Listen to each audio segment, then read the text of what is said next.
Hi everybody, my name is Aaron Fink. I am one of the hosts at Nefesh. I want to pay tribute as I begin to two of the founders of Nefesh, who were nifter in the past 2 years. My Rebbe and mentor, Rabbi Dr. Mordechai Glick from Montreal. I am from Montreal. He was my Rebbe when I was 15 years old. I laid in his shul for a number of years. I was ben biased by him and his family. And he was one of the founders of Nefesh, and I remember him fondly. And I want to pay tribute and mention his major contribution in founding Nefesh International. I want to also thank and pay tribute to my Rebbe, who I was very close with for the past 30 years, who is clearly the father of self-esteem, the father of many organizations and provocative thought in the Torah community. And I want to pay tribute to Rabbi Dr. Abraham Tursky for his helping to found this organization, Nefesh, and to be my personal Rebbe mentor, and to have made such a contribution to the well-being of Klal Yisroel. What is royalty? So my Rebbe, Rav Moshe Shapira Zatzal, whose 6th year was yesterday, Tuesday, on Asar B'Teves, explains what Malchus means. Malchus, to be a melech, means to be a noisein, to be a giver, to be a Baal Chesed. And the first Melech and Malka, king and queen of Klal Yisrael, were Avram and Sarah, because they brought the idea of Chesed to the world. They saw Kadosh Baruch Hu, Avram Avinu saw Kadosh Baruch Hu as the Achsanya, the Baal Chesed of the world. Hashem did not have to create the world; He needs nothing.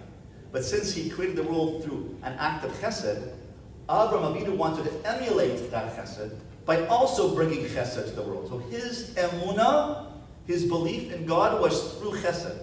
I believe in a God who gives Chesed, and therefore I too must, imitatio Dei, I must become like these damos lakona, become like God, and therefore I too bring Chesed to the world. It wasn't stam. It wasn't by accident that Avram Avinu brought Chesed to the world. But that means, says Rav Moshe, my Rebbe, Malchus. Malchus means to bring Chesed to the world. And I was thinking, in order to be a Baal Chesed, to be a giver, and we in the mental health profession are giving of ourselves, and we all know that the therapeutic relationship, that you yourself are the vehicle of the therapy.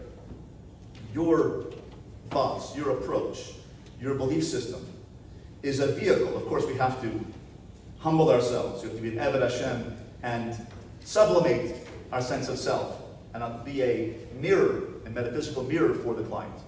But in essence, the act of giving through therapy is an act of chesed. For that, and that's why when we train for therapy, we go through all of our own personal hot buttons. We go to our own therapy, and every course in preparation for therapy to become a therapist, talks about getting rid of or becoming aware of our own hot buttons, so that when a client brings up an issue that relates to me, and by the way, every issue that a client brings up relates to me. Everything they say, oh, I got that. Oh, I got that. Oh, I got that.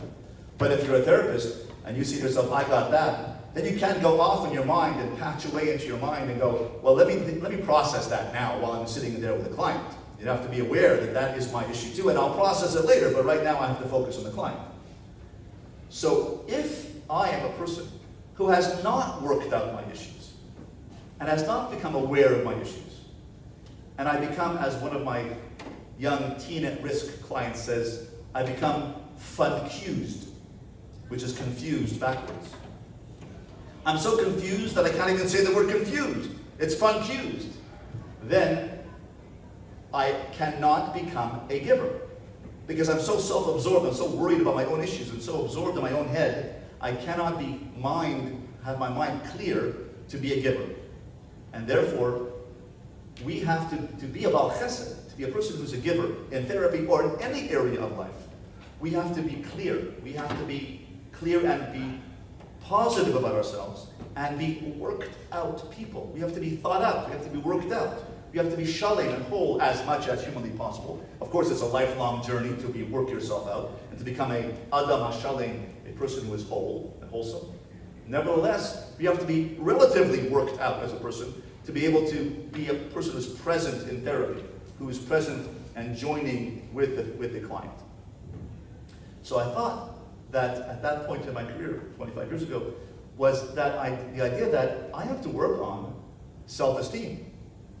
And I became close with Rabbi Twersky, and we worked together on different projects.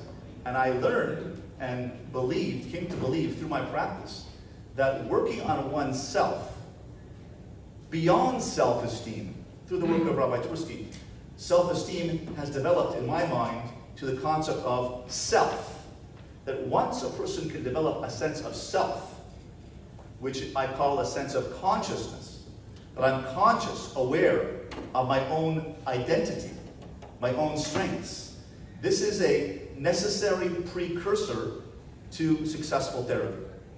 So while we work it out ourselves, I am going to present tonight a 7-step program which I've developed called Consciousness. 7 steps to identity. And I believe that these are precursors. Once a person can develop, and a therapist, a clinician, can use these 7 gestalt, experiential, hands-on, strategic techniques in therapy as perhaps the beginning of therapy, then a person can feel more shalem, the client can feel more aware of their own conscious self, their own valued self. Then we can embark upon your chosen vehicle, one of the 4 approaches to therapy, whether you're a CBT therapist, an existential therapist, a psychodynamic therapist. You choose your methodology, you use your modality. But as a precursor to therapy, I believe that this, through my clinical practice, developed an idea that a person can become whole with themselves and then be ready for therapy. So I'm going to share with you an overview right now of the 7 steps, and then I'll go into detail of each step. Step number 1. When we look at the self, and this is the sense of self, gentlemen. When we look at the sense of self, there's 3 dimensions to self. There's the cognitive, the emotional, and the behavioral. These 3 correspond to neshama, ruach, nefesh, which also correspond to Plato's appetites, reason, and conceiving, which correspond to Freud's id, ego, superego, which correspond to William James' 1897 concept of I, the sense of efficacy, will, the I, and the me. This is the me. When we talk about I, myself, and I, me, myself, and I, right? This is the I, the totality, the sum total of conscious self, which is the will, the free will. Me, however, is made up of my mind, heart, and actions. So this is the first 3 steps of my program. Develop a cognition, an awareness of your sense of self. Be aware that you're valued. Feel that you're valued. Emotionally connect with an inner self and act with value. And of course we know that the hip bone is connected to the leg bone, connected to the ankle bone, that this is one system.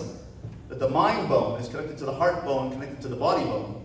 That one system, when the mind is conscious of value of self, then that can direct the feelings, the emotions, which will then put the body aligned with the mind and heart.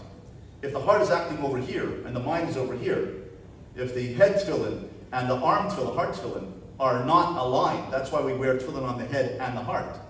Because the mind tefillin, which is the rosh, which is the more chashuv tefillin, the more important tefillin is the head tefillin, over and above the heart tefillin. Why?